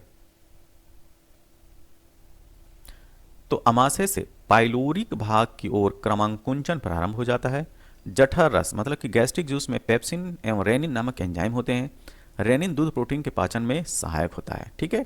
स्मॉल इंटेस्टाइन की अगर हम बात करें, छोटी आंत की, तो आमाशय से आने वाले काइम अथवा तरल भोज्य पदार्थ को का पाचन छोटी आंत में होता है। आंतरिक रस क्षारीय होता है तथा एक स्वस्थ मानव में प्रतिदिन लगभग 2 लीटर आंतरिक रस मतलब कि इंटेस्टाइनल जूस बनता है, ठीक है। तो अगर आपसे पूछा जाए कि पर डे इंटेस्टाइनल जो जूस होता है वो कितना बनता है, तो लगभग 2 लीटर। अब हम बात करेंगे दूसरे ऑर्गन के बारे में जो है लीवर, या मानव शरीर की सबसे बड़ी ग्रंथि है। अगर आपसे पूछा जाए कि मानव शरीर की सबसे बड़ी ग्रंथि का नाम बताइए, तो वह है लीवर। यकृत प्रोटीन की अधिक मात्रा को कार्बोहाइड्रेट में परिवर्तित करता है, ठीक। तो प्रोटीन की एक्सेस अमाउंट को कार्बोहाइड्रेट में परिवर्तित करने का काम होता है लीवर में। यकृत में फाइब्रोनोजन प्रोटीन का निर्माण होता है जो विटामिन के साथ रुधिर का थक्का जमाने में सहायक होता है। लीवर में ही हिपेरिन नामक प्रोटीन का निर्माण होता है जो शरीर के भीतर रुधिर का थक्का नहीं जमने देता है। यकृत पीत मतलब कि बाइल का संश्लेषण करती है। अब हम बात करते हैं पेनक्रियाज की। अग्नाशय मानव शरीर की दूसरी सबसे बड़ी ग्रंथि है, ठीक। तो पेनक्रियाज जो है वो मानव शरीर की मतलब दूसरी सबसे बड़ी ग्रंथि है। एंडोक्राइन तथा बहिस्रावी मतलब एक्सोक्राइन दोनों प्रकार की ग्रंथि है। तो अगर आपसे पूछा जाए कि मानव शरीर में मिक्स्ड ग्लैंड का उदाहरण दीजिए, तो ये है पेनक्रियाज। तो पेनक्रियाज जो है वह एंडोक्राइन और मतलब कि एक्सोक्राइन दोनों प्रकार की ग्रंथि है। इंसुलिन के बारे में बात करते हैं। इंसुलिन खोज बैंटिंग एवं बेस्ट ने किया था। इंसुलिन ग्लूकोज से, ध्यान दीजिएगा, ग्लूकोज से ग्लाइकोजन का निर्माण की क्रिया पर नियंत्रण करता है। इंसुलिन की कमी से मधुमेह मतलब कि डायबिटीज नामक रोग होता है। अब हम बात करेंगे सर्कुलेटरी सिस्टम परिसंचरण तंत्र के बारे में। विलियम हार्वे नामक वैज्ञानिक द्वारा रक्त परिसंचरण की खोज की गई। रक्त परिसंचरण तंत्र के अंतर्गत निम्नलिखित 4 प्रमुख भाग होते हैं: हृदय, धमनियां, सिराएं और रुधिर। मानव हृदय 4 कोष्ठों चैम्बर्स का बना होता है। इसके अगले भाग में एक दायां अलिंद मतलब कि राइट ऑरिकल और बायां अलिंद लेफ्ट ऑरिकल, जबकि पिछले भाग में एक दायां निलय राइट वेंट्रिकल तथा एक बायां निलय लेफ्ट वेंट्रिकल होता है। दाएं अलिंद दाएं निलय के बीच त्रिवलनी कपाट मतलब ट्राइकस्पिड वाल्व होते हैं। हृदय 1 मिनट में 72 से 75 बार धड़कता है। सामान्य मनुष्य का रक्तदाब 120/80 mmHg होता है, ठीक, मतलब कि पारे पे 120 हाई और 80 जो है लो, जिसमें सिस्टोलिक 120 होता है और डायस्टोलिक जो है वह 80 होता है। इस इंडेक्स में हम बात करेंगे कुछ चिकित्सीय उपकरण और उनका प्रयोग जो है वो किस में किया जाता है। जैसे स्टेथोस्कोप, यह हृदय गति या हृदय स्पंदन की दर को मापने में प्रयुक्त होता है। पेसमेकर, हृदय गति अधिक हो जाने या कम हो जाने पर इसे सामान्य अवस्था में लाने हेतु प्रयोग किया जाता है। स्फिग्मोमैनोमीटर, यह रक्तदाब मापने में प्रयुक्त होता है। कंप्यूटेड टोमोग्राफी, संपूर्ण शरीर में किसी असामान्यता या विकृति का स्कैन सीटी स्कैन पता लगाने हेतु प्रयोग किया जाता है। इलेक्ट्रोकार्डियोग्राम, हृदय संबंधी असामान्यताओं का पता लगाने ईसीजी इलेक्ट्रोकार्डियोग्राम के लिए प्रयुक्त होता है। इलेक्ट्रोइंसेफेलोग्राफ मस्तिष्क की विकृतियों का पता लगाने के लिए होता है। ऑटो एनालाइजर या ग्लूकोज, यूरिया, कोलेस्ट्रॉल आदि की जांच के लिए प्रयुक्त होता है। एमआरआई मैग्नेटिक रेजोनेंस इमेजिंग द्वारा संपूर्ण शरीर में असामान्यता या विकृति का पूर्णतः सही पता लगाया जाता है। अब हम बात करते हैं वेन्स या सिरा की। विभिन्न अंगों से हृदय की ओर रक्त ले जाने वाली रक्त वाहिनी को सिरा कहते हैं, ठीक है, वेन्स कहते हैं। पल्मोनरी सिरा फेफड़ा लंग से बाएं अलिंद में रक्त को पहुंचाता है जो कि शुद्ध होता है। तो अगर आपसे पूछा जाए कि वह कौन सी वेन्स है जिसमें शुद्ध रक्त होता है, ठीक, या ये कहा ऑक्सीजनेटेड ब्लड होता है, तो ये है पल्मोनरी वेन्स। यह फेफड़े से बाएं अलिंद मतलब कि बाएं ऑरिकल लेफ्ट ऑरिकल में रक्त को पहुंचाती है। आर्टरी की हम बात करें जिसको धमनी बोला जाता है हिंदी में। हृदय से शरीर के विभिन्न अंगों की ओर रक्त ले जाने वाली रक्त वाहिनियां धमनी कहलाती हैं। पल्मोनरी धमनी दाहिने नीलय से फेफड़ों में रक्त पहुंचाती है, ठीक है, और इसमें जो है अशुद्ध रक्त होता है, ठीक। तो अगर आपसे सीरा या धमनी की अगर अंतर पूछा जाए तो ये मत बोलिएगा कि धमनियाँ जो हैं वो शुद्ध रक्त को ले जाती हैं और सीरा जो है केवल अशुद्ध रक्त को ले जाती हैं, ठीक है, क्योंकि सीरा में पल्मोनरी सीरा और धमनी में पल्मोनरी जो धमनी है वो अपवाद हैं, ठीक। हृदय की मांसपेशियों को रक्त पहुंचाने वाली वाहिनियां या वाहिकाओं को कोरोनरी धमनी या कोरोनरी आर्टरी कहते हैं, ठीक है। कोरोनरी धमनी में किन्हीं कारणों से रुकावट हो जाने पर हृदयाघात या हार्ट अटैक होता है। ब्लड की हम बात करें तो रुधिर एक तरल संयोजी मतलब कि लिक्विड कनेक्टिव टिश्यूज होता है। रुधिर एक क्षारीय विलयन है, ठीक, मतलब कि इसका जो पीएच मान होगा वो 7.4 होगा। वयस्क मनुष्य में सामान्यतः 5 से 6 लीटर रुधिर होता है, ठीक। इसके अंतर्गत लाल रक्त कणिकाएं जिसको एरिथ्रोसाइट्स बोलते हैं। लाल रक्त कणिकाओं का निर्माण अस्थि मज्जा में होता है। इनकी मृत्यु यकृत एवं प्लीहा में होती है। कुल कणिकाओं का 99% भाग आरबीसी में होता है। हिम वर्ण के कारण है रुधिर का रंग लाल होता है। हीमोग्लोबिन का प्रमुख कारण ऑक्सीजन का संवहन करना होता है, ठीक है। तो हीमोग्लोबिन जो है वो स्पेशली ऑक्सीजन कैरियर होता है। श्वेत रुधिर कणिकाएं या leucocytes WBC white blood cells, इनको ल्यूकोसाइट्स बोलते हैं। इनका जो प्रमुख कार्य होता है शरीर को सुरक्षा प्रदान करना होता है। सर्वाधिक सुरक्षा करने वाली WBC लिम्फोसाइट्स है। रुधिर प्लेटलेट्स की बात करते हैं, ब्लड प्लेटलेट्स। प्लेटलेट्स का प्रमुख योगदान रुधिर का थक्का बनाने में होता है और रुधिर प्लेटलेट्स केवल स्तनियों के रुधिर में ही पाई जाती है, ठीक है। प्लाज्मा की मात्रा कुल रुधिर का 55% होता है, ठीक है। तो दो चीज़ें होती हैं, एक होता है प्लाज्मा और दूसरा जो होता है ब्लड कॉर्पस्कल्स। तो ब्लड कॉर्पस्कल्स जो होता है पूरे ब्लड में 45% होता है और प्लाज्मा की जो मात्रा होती है कुल रुधिर का 55% होती है। ग्लूकोज की मात्रा 80 से 120 मिलीग्राम प्रति डेसीलीटर, ध्यान दीजिएगा डेसीलीटर रुधिर होता है, ठीक है। शरीर में रुधिर का निर्माण लाल अस्थि मज्जा मतलब कि रेड बोन मैरो में होता है, ठीक है। आवश्यकता से अधिक रुधिर का संचय या शरीर में रुधिर बैंक प्लीहा या स्प्लीन में होता है। शरीर में आरबीसी का जो जीवन काल होता है 120 दिन का होता है, मतलब कि 4 महीने। प्लीहा को मृत रुधिर कणिकाओं का कब्रिस्तान बोला जाता है। स्प्लीन को जो है ग्रेवयार्ड ऑफ ब्लड सेल्स बोलते हैं। अब हम बात करेंगे ब्लड ग्रुप के बारे में। रक्त समूह की खोज कार्ल लैंडस्टीनर ने किया था और एंटीजन दो प्रकार के होते हैं, एंटीजन ए और एंटीजन बी। रक्त समूह ए बी को सर्वाग्राही मतलब कि जो ए बी ब्लड ग्रुप वाले होते हैं वो सबसे जो है ब्लड ले सकते हैं, लेकिन जो रक्त समूह ओ वाले हैं वो सबको दे सकते हैं। लैंडस्टीनर एवं वीनर द्वारा, ध्यान दीजिएगा, लैंडस्टीनर एवं वीनर द्वारा रहीसस बंदर के रक्त में आरएच फैक्टर की खोज की गई थी। तो अगर आपसे पूछा जाए कि आरएच फैक्टर की खोज किसके द्वारा की गई थी तो लैंडस्टीनर एवं वीनर के द्वारा की गई थी, ठीक है। तो आरएच जो है वो रहीसस से ही लिया गया है। देखिए ये जो इंडेक्स दिया हुआ है इसमें एक तरफ रुधिर वर्ग है, दूसरी तरफ एंटीजन और एंटीबॉडी लिखा हुआ है, ठीक है। तो अगर आपसे पूछा जाए कि ब्लड ग्रुप ए में एंटीजन कौन सा होता है तो एंटीजन ए होता है, लेकिन एंटीबॉडी जो होता है वो बी होता है। जबकि ब्लड ग्रुप बी में एंटीजन प्रतिजन जो है वो बी होता है, जबकि एंटीबॉडी ए होता है। ए बी ब्लड ग्रुप की बात करें तो इसमें एंटीजन ए और बी दोनों होते हैं, लेकिन एंटीबॉडी नहीं होते हैं। ब्लड ग्रुप ओ की बात करें तो इसमें एंटीजन नहीं होता है, जबकि एंटीबॉडी ए और बी दोनों होते हैं। दूसरा जो बॉडी ऑर्गन है किडनी, इसके बारे में बात करते हैं। ब्रिक गहरे लाल रंग के तथा सेम के बीज के आकृति के होते हैं। मनुष्य तथा अन्य स्तनधारियों में इसकी संख्या जो होती है वो एक जोड़ी होती है। ब्रिक नलिकाएं या नेफ्रॉन्स ब्रिकों की संरचनात्मक एवं कार्यात्मक इकाई होती है। मूत्र में 95% जल और 2% अनावश्यक लवणों के आयन होते हैं। 2.6% यूरिया होता है और 0.3% क्रिटेनिन होता है, ठीक है, और यूरिक अम्ल होता है। तो ये जो कंपोजिशन है वो है मूत्र का। तो मूत्र में उपस्थित यूरोक्रोम वर्ण के कारण मूत्र का रंग जो है हल्के पीले कलर का होता है। मूत्र का जो पीएच मान होता है वो होता है 6 और प्रायः वृक्क में बनने वाली पथरी कैल्शियम ऑक्सलेट की बनी होती है। यह यूपीपीएससी आरओ का जो एग्ज़ाम हुआ था 11 फरवरी को, इसमें यह प्रश्न पूछा गया था, ठीक है, कि वृक्क में बनने वाली पथरी जो होती है वो किसकी बनी होती है तो कैल्शियम ऑक्सलेट की बनी होती है। अब हम बात करेंगे नर्वस सिस्टम के बारे में। तो इसके अंतर्गत पहले हम लोग ब्रेन के बारे में बात करेंगे। तो मनुष्य का मस्तिष्क क्रेनियम अर्थात खोपड़ी में हड्डियों के बने कपाल गुहा जो क्रेनियल कैविटी होती है उसमें सुरक्षित बंद रहता है। मानव मस्तिष्क का वजन 1.3 से 1.4 किलोग्राम होता है। सेरिब्रम, थैलमस तथा हाइपोथैलमस अग्र मस्तिष्क के भाग होते हैं। सेरिबेलम, मेडुला ऑब्लांगाटा और पॉन्स वेरोलाई पश्च मस्तिष्क के भाग होते हैं। सेरिब्रम मस्तिष्क का सबसे बड़ा भाग है। सेरिब्रम यह बुद्धि, इच्छा शक्ति, ऐच्छिक गतियों, ज्ञान, विद्वता, स्मृति, वाणी, चिंतन का केंद्र होता है। यह ज्ञानेंद्रियों से प्राप्त प्रेरणाओं का विश्लेषण, समन्वय केंद्र होता है। थैलमस की बात करें, यह ताप, पीड़ा, स्पर्श आदि का बोध कराता है, ठीक, तो ये प्रश्न पूछा भी जाता है। हाइपोथैलमस, इसका जो प्रमुख कार्य होता है अंतःस्रावी ग्रंथियों से स्रावित जो होने वाले हार्मोन होते हैं उनका नियंत्रण करता है, ठीक है। तो जो एंडोक्राइन ग्लैंड्स होती हैं उनसे जो सिक्रेट होने वाले हार्मोन्स हैं उनका कंट्रोल हाइपोथैलमस करता है। इसी वजह से, ठीक, इसी वजह से master of master gland hypothalamus को बोला जाता है, ठीक है। और मास्टर ग्लैंड किसको बोलते हैं, पीयूष ग्रंथि या पिट्यूटरी ग्लैंड को बोलते हैं।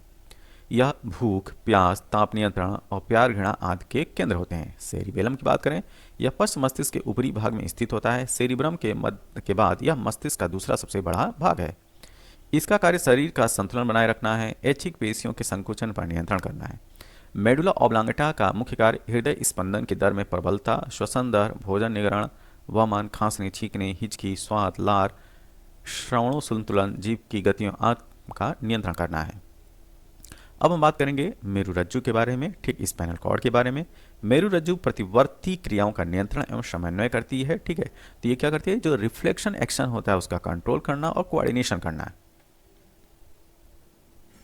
मेरुरज्जु मस्तिष्क से आने जाने वाले उद्दीपनों का शमन करती है। जो स्टिमुलाई होती हैं आने जाने वाले उसका जो है वो कंडक्ट करता है। कंकाल तंत्र की हम बात करते हैं। वयस्क मनुष्य में अंतः कंकाल जो एंडोस्केलेटन तो वो 206 हड्डियों का बना होता है, मतलब कि टोटल हड्डियों की संख्या जो 2 से 6 होती है। अब कुछ इंपॉर्टेंट फैक्ट्स हैं। शरीर की सबसे छोटी हड्डी जो है स्टेपिस तथा सबसे बड़ी जो हड्डी है वो फीमर है, ठीक है। तो सबसे छोटी अस्थि जो स्टेपिस है और सबसे बड़ी अस्थि जो है वो फीमर है। हमारे शरीर में 12 जोड़ी अर्थात 24 पसलियाँ रिब्स पाई जाती हैं। या हमारे वक्षीय कटहरे मतलब कि थोरेसिक केस को पार्श्व भाग बनाती हैं। अब हम बात करेंगे एंडोक्राइन सिस्टम की। एंडोक्राइन सिस्टम में बहिस्रावी ग्रंथियों को पहले देखते हैं। इनसे स्रावित पदार्थ इनकी नलिकाओं में बहकर संबंधी एपिथेलियमी स्तर का सतह पर मुक्त होता है, जैसे कि दुग्ध ग्रंथि, श्वेत ग्रंथि, असुर ग्रंथि, श्लेष्म ग्रंथि और लार ग्रंथि। एंडोक्राइन ग्लैंड के बारे में बात करें, इनसे स्रावित पदार्थ या हार्मोन्स उक्त द्रव में मुक्त होते हैं और रुधिर कोशिकाओं में पहुंचकर सारे शरीर में संचरित होते हैं, जैसे कि पीयूष अर्थात pituitary gland, thyroid gland, parathyroid gland, adrenal gland जिसको अतिवृक्क या एड्रिनल बोला जाता है, pineal gland, thymus gland. Mixed gland के बारे में बात करें तो इनमें बहिस्रावी तथा अंतःस्रावी दोनों प्रकार के उत्तक या कोशिकाएं होती हैं, जैसे कि अग्नाशय, पैनक्रियाज जो है वो एग्जाम्पल है मिक्स्ड ग्लैंड का। प्रमुख अंतःस्रावी ग्रंथि तथा उनसे उत्पन्न होने वाले हार्मोन। पिट्यूटरी ग्लैंड या कपाल की स्फेनॉइड हड्डी में हाइपोफेशियल गड्ढे मतलब कि जो हाइपोफेशियल गर्त है उसमें सेला टर्सिका में सुरक्षित स्थिति में होता है, ठीक है। इसके द्वारा कई हार्मोन्स अन्य अंतःस्रावी ग्रंथियों का नियंत्रण करते हैं। इसे मास्टर ग्लैंड के नाम से भी जाना जाता है। दूसरा हम लोग बात करेंगे थायराइड ग्लैंड की। यह ग्रंथि मनुष्य के गले में श्वास नाल मतलब ट्रेकिया के दोनों और लैरिंग्स के नीचे स्थित होती है। इसमें टेट्राआइडोथायरोनिन या थायरॉक्सिन या टेट्राआइडोथायरोनिन हार्मोन का स्राव होता है। थायरॉक्सिन की कमी से होने वाले रोग, तो मिक्सोडीमा यह रोग वयस्कों में थायराइड के अल्प स्रावन से होता है। इससे उपायजन जो मेटाबॉलिक रेट है मतलब कि बेसिक मेटाबॉलिक रेट बहुत कम हो जाता है, अतः समय से पहले वृद्धावस्था के लक्षण दिखाई देने लगते हैं मिक्सोडीमा डिजीज में। क्रिटिनिज्म की अगर हम बात करें जिसको जड़ मानवता बोलते हैं, यह रोग भ्रूण में या शिशु अवस्था में थायराइड के अल्प स्रावन के कारण होता है। इसमें बच्चों का मानसिक एवं शारीरिक विकास अवरुद्ध हो जाता है और बच्चे जो है बौने रह जाते हैं। तीसरा सामान्य घेंघा या गलगंड की बात करें तो सिंपल ग्वाइटर थायराइड ग्रंथि के बड़ी होकर फूलने को घेंघा रोग कहते हैं और यह रोग भोजन में आयोडीन की कमी से उत्पन्न होता है। हासी मोटा रोग, हासी मोटास डिजीज, यह रोग वृद्धावस्था, चोट, संक्रमण, शल्य चिकित्सा आदि के कारण थायराइड ग्रंथि के अत्यधिक अल्प स्रावन या क्षतिग्रस्त होने से होता है। पैराथायराइड ग्लैंड की बात करें, यह गले में थायराइड ग्रंथि के ठीक पीछे स्थित होती है। यह भ्रूण के एंडोडर्म से व्युत्पन्न ग्रंथि है। एड्रिनल ग्लैंड की बात करें तो यह ग्रंथि मुख्यतः दो भागों में बटी होती है, ठीक। एक होता है कॉर्टेक्स और दूसरा पोर्शन होता है मेडुला। एड्रिनल ग्रंथि से स्रावित एड्रिनलिन हार्मोन को लड़ो एवं उड़ो, फाइट एवं फ्लाइट हार्मोन भी कहा जाता है। तो अगर आपसे पूछा जाए कि लड़ो एवं उड़ो, फ्लाइट एंड फ्लाइट हार्मोन किसको बोलते हैं, तो एड्रिनलिन हार्मोन को बोलते हैं। ये हार्मोन शरीर में संकटा अवस्था का सामना करने हेतु तो उग्र विपत्ति प्रतिक्रिया करने हेतु तो तैयार रहते हैं। एड्रेनलिन या एपिनेफ्रिन के स्राव से हृदय गति में वृद्धि तथा शरीर में उत्तेजना का अनुभव होता है। अब हम बात करेंगे गोनैड्स के बारे में, जनन ग्रंथि के बारे में। ओवरी, इसमें निम्नलिखित हार्मोन का स्राव होता है। एक होता है एस्ट्रोजन, इसमें नारी विकास हार्मोन कहते हैं, ठीक है। तो एस्ट्रोजन क्या है, या नारी विकास हार्मोन है। इसमें मादा के जो सेकेंडरी सेक्सुअल कैरेक्टर होते हैं उसके विकास में सहायक होती है।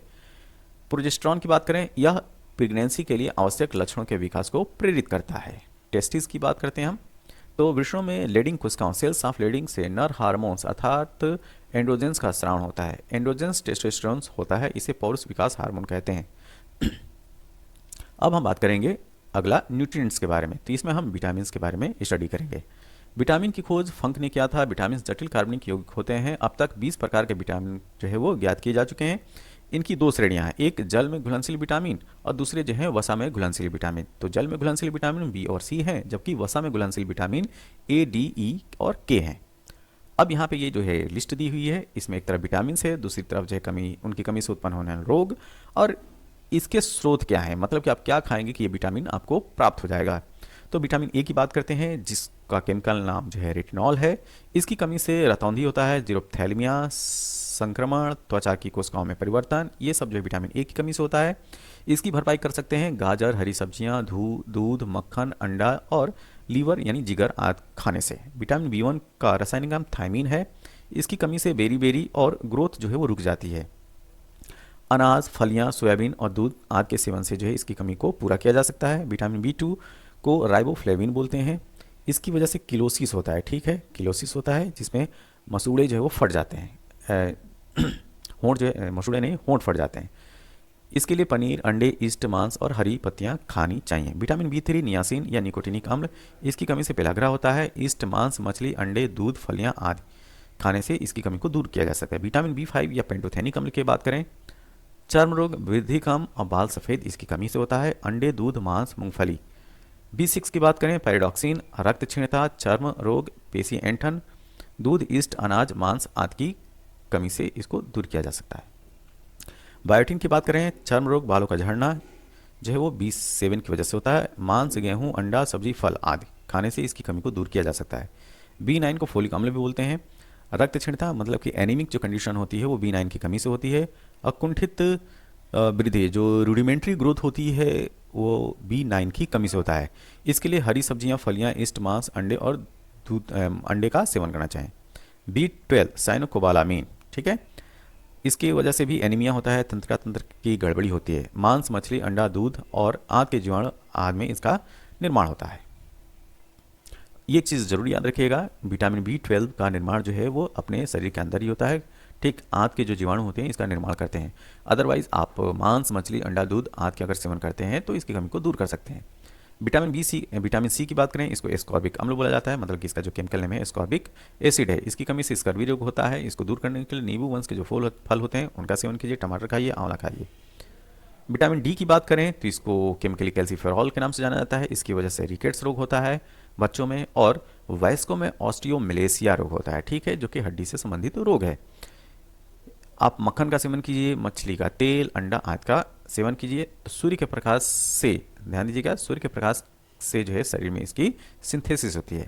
तो एक चीज़ ध्यान रखिएगा, अगर आपसे पूछे कि सूर्य के प्रकाश में कौन सी विटामिन होती है तो सूर्य के प्रकाश में कोई विटामिन नहीं होती है। सूर्य के प्रकाश जो है वो फोटॉन्स का बना होता है, ठीक। हाँ, सूर्य के प्रकाश की उपस्थिति में इस विटामिन का जो संश्लेषण है, सिंथेसिस है, हमारे शरीर के अंदर ही होता है। विटामिन ई के बारे में बात करते हैं। इसका केमिकल नेम टोकोफेरॉल है। इसकी कमी से जनन क्षमता की कमी होती है, जननांग तथा पेशियां कमजोर होती हैं। तेल, गेहूं, अंडे की जर्दी, सोयाबीन आदि का सेवन करना चाहिए। विटामिन के की बात करें, नेप्थोक्विनोन या फिलोक्विनोन, ठीक। तो चोट पर रक्त थक्का न जमना, ठीक, ये होता है विटामिन के की कमी से। इसके लिए हरी सब्जियां, अंडा, सोयाबीन आदि की बैक्टीरिया भी इसकी सिंथेसिस करते हैं, ठीक है। तो जो इंटेस्टाइनल बैक्टीरिया होते हैं वो विटामिन के, ध्यान दीजिएगा, वो विटामिन के और विटामिन B12 की सिंथेसिस इंटेस्टाइन के बैक्टीरिया करते हैं शरीर के अंदर। सोयाबीन में प्रोटीन की सर्वाधिक मात्रा पाई जाती है। मूंगफली में प्रोटीन, वसा और शर्करा पाई जाती है। बाल केरेटिन नामक प्रोटीन का बना होता है। दूध में केसिन नामक प्रोटीन उपस्थित होता है, जिसके कारण दूध सफेद रंग का होता है, ठीक है। गाय के दूध का हल्का जो पीला रंग होता है वो कैरोटीन की उपस्थिति के कारण होता है। दुग्ध प्रोटीन को पचाने वाला एंजाइम जो है वो रेनिन है, और सामान्य क्रियाशील महिला के लिए प्रोटीन की उपयुक्त दैनिक मात्रा जो है 45 से 46 ग्राम होती है। दूध पिलाने वाली मां को प्रतिदिन 65 से 70 ग्राम प्रोटीन की आवश्यकता होती है। मानव शरीर में 50 से 75% ऊर्जा की पूर्ति जो है वो कार्बोहाइड्रेट द्वारा होती है, ठीक है। आगे, गेहूं, चावल, मक्का, बाजरा, आलू, शकरकंद आदि कार्बोहाइड्रेट के प्रमुख स्रोत हैं। अब हम बात करते हैं फैट के बारे में। जो अनसेचुरेटेड जो फैट होते हैं वनस्पति और मछली से प्राप्त होती है, ठीक। संतृप्त वसा ताड़ और नारियल से प्राप्त होता है। एक वयस्क व्यक्ति को लगभग 20 से 30% ऊर्जा वसा से ही प्राप्त होती है। अब हम बात करेंगे न्यूक्लिक अम्ल के कार्य। क्रोमेटिन धागे का निर्माण करना का जो काम होता है वो न्यूक्लिक एसिड का होता है। प्रोटीन का संश्लेषण एवं नियंत्रण का भी काम जो है वो न्यूक्लिक अम्ल का होता है। आनुवांशिक गुणों को पीढ़ी दर पीढ़ी जो संवहन करता है वो न्यूक्लिक अम्ल होते हैं। और जीवों में जो है दो तरीके के, एक है डीएनए और दूसरा है आरएनए, ठीक है। ये दो तरीके के न्यूक्लिक अम्ल हैं, ठीक है। तो डीएनए डीऑक्सीराइबोन्यूक्लिक एसिड है और आरएनए क्या है, राइबोन्यूक्लिक एसिड है। अब हम बात करते हैं वाटर के बारे में। हमारे शरीर के भार का लगभग 60 से 70% जो है भाग वो जल है। यह लिस्ट काफ़ी इंपॉर्टेंट है, इसको जो है वेरी इंपॉर्टेंट में रखिए, ठीक है। तो एक तरफ रोग का नाम है, दूसरा तरफ जो है वो कैरियर बैक्टीरिया है और उसे प्रभावित होने वाले अंग हैं। टिटेनस क्लस्ट्रीडियम टिटेनी के द्वारा होता है और प्रभावित होने वाला अंग जो है तंत्रिका तंत्र है। टाइफाइड की बात करें, साल्मोनेला टाइफी के द्वारा होता है और इससे जो प्रभावित होने वाला अंग है वो आंत है, इंटेस्टाइन। हैजा विब्रियो कॉल्डी के द्वारा होता है, ये भी आंत को प्रभावित करता है। निमोनिया डिप्लोकोकस निमोनी या स्ट्रेप्टोकोकस निमोनी, इससे प्रभावित होने वाला अंग फेफड़ा है। क्षय रोग या टीबी की बात करें, ये माइकोबैक्टीरियम ट्यूबरकुलोसिस के द्वारा होता है या फेफड़ा और हड्डी को प्रभावित करता है। प्लेग के बारे में अगर हम बात करें तो यर्सीनिया पेस्टिस या पॉस्टिला पेस्टिस के द्वारा जो प्लेग होता है और यह फेफड़ा और दोनों पैरों के बीच, ठीक, को इसको जो है गैप को बढ़ाता है। गोनोरिया नाइसेरिया गोनोराई के द्वारा होता है और यह मूत्रमार्ग को जो है वो प्रभावित करता है। डिप्थीरिया कोरोनोबैक्टीरियम डिप्थीरी के द्वारा होता है, यह श्वास नली को प्रभावित करता है। काली खांसी की अगर हम बात करें तो बार्टेरा पार्ट्यूसिस श्वसन तंत्र को प्रभावित करता है। कोड़ माइक्रोबैक्टीरियल लैप्री तंत्रिका तंत्र या त्वचा को प्रभावित करता है। सिफिलिस टेपोना पैरिडम जो कि जननांग गोनैड्स को प्रभावित करता है। अब हम बात करें विषाणु या वायरस से, तो एड्स HIV वायरस की वजह से होता है, यह इम्यून सिस्टम को प्रभावित करता है। पोलियो वायरस की वजह से होता है, गला, रीढ़ एवं तंत्रिका तंत्र ये इससे प्रभावित होते हैं। इन्फ्लुएंजा जो है मिक्स वायरस के द्वारा होता है, श्वसन मार्ग को प्रभावित करता है। चेचक की बात करें, वेरुला विषाणु संपूर्ण शरीर को प्रभावित करता है। चिकन पॉक्स वेरिसेला वायरस के द्वारा होता है, ये भी जो है वो शरीर को इफेक्ट करता है। खसरा की बात करें तो पैरामिक्सो वायरस के द्वारा होता है, ये भी मतलब कि त्वचा को प्रभावित करता है। रेबीज ये रेबडो या रेबीज वायरस की वजह से होता है, यह प्रभावित करता है नर्वस सिस्टम को। हर्पीस विषाणु ये भी त्वचा को प्रभावित करता है। हेपेटाइटिस बी ये जो है हेपेटाइटिस बी वायरस की वजह से होता है, या यकृत को प्रभावित करता है, ठीक है। और एड्स का फुल फॉर्म क्या आता है? Acquired immunodeficiency syndrome. ग्लूकोमा, ध्यान दीजिए, ग्लूकोमा व ट्रैकोमा जो है आंखों की बीमारी है, ठीक। ये भी पूछा जाता है कि ग्लूकोमा व ट्रैकोमा जो है किसकी बीमारी है, तो आंखों की बीमारी है। कीमोथेरेपी का प्रयोग जो है वो कैंसर के इलाज के लिए किया जाता है। सार्स का पूरा नाम अगर आपसे पूछा जाए तो ये है सीवियर एक्यूट रेस्पिरेटरी सिंड्रोम। तो सार्स का फुल फॉर्म क्या है? Severe acute respiratory syndrome. अब हम बात करेंगे जो पैरासाइट्स होते हैं, जो प्रोटोजोआ हैं, ठीक है, जो प्रोटोजोआ हैं उनके द्वारा उत्पन्न होने वाले रोग। तो ध्यान दीजिए, मलेरिया जो है वो प्लाज्मोडियम के द्वारा होता है, जो कि एक प्रोटोजोआ है। ये यहाँ पे गलत लिखा है, ठीक है, प्रोटोजोआ, ठीक है। प्रोटोजोआ से होने वाले रोग मलेरिया है, जो कि प्लाज्मोडियम की वजह से होता है, और इससे प्रभावित होने वाला जो है वो आरबीसी और स्प्लीन प्रभावित होते हैं। पायरिया की बात करें तो एंट एमिबा जिंजावेलिस ये भी प्रोटोजोआ है, मशूड़े को प्रभावित करती है। निद्रा रोग या स्लीपिंग सिकनेस ट्रिपेनोसोमा गैम्बियंस के द्वारा होता है, या मस्तिष्क को इफेक्ट करता है। अमीबियासिस या पेचिस की अगर हम बात करें, एंट अमीबा हिस्टोरिटिका, यह इंटेस्टाइन को प्रभावित करता है। काला आजार लिस्मिनिया डेनोनाई यह बोन मैरो को प्रभावित करता है।